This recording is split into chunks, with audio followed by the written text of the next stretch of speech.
If you want to quickly make your Word document easier to align and format, learning how to show or hide grid lines can help a lot. Grid lines are those faint guidelines that can make it easier to position text, images, tables, and other elements while you're working. In this video, I'll show you the fastest way to turn them on or off in Microsoft Word.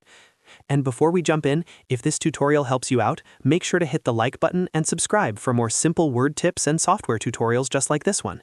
It really helps the channel grow, and it lets me keep making helpful step-by-step videos for you. Alright, let's get into it. First, open your Word document. This can be any document you're already working on, or even a blank one if you just want to practice the steps.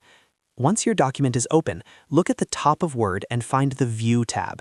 This is where Word keeps most of the display and layout options, including settings for how your page appears on screen. Click the View tab to open those options. Now, in the ribbon, look for the Grid Lines option. Depending on your version of Word, it may appear as a checkbox or a button, but the idea is the same. If you want to show grid lines, simply check the Grid Lines box. As soon as you do that, you'll see the grid lines appear in your document workspace.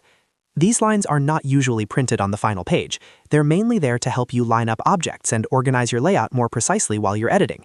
That's especially useful if you're working with shapes, images, charts, or any document where alignment matters.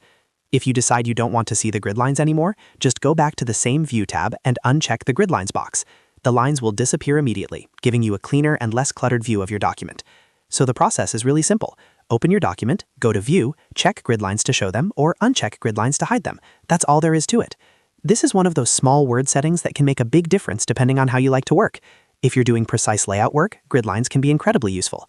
If you prefer a cleaner writing space, turning them off can make the document feel much less distracting.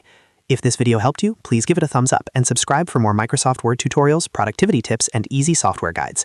Thanks for watching, and I'll see you in the next one.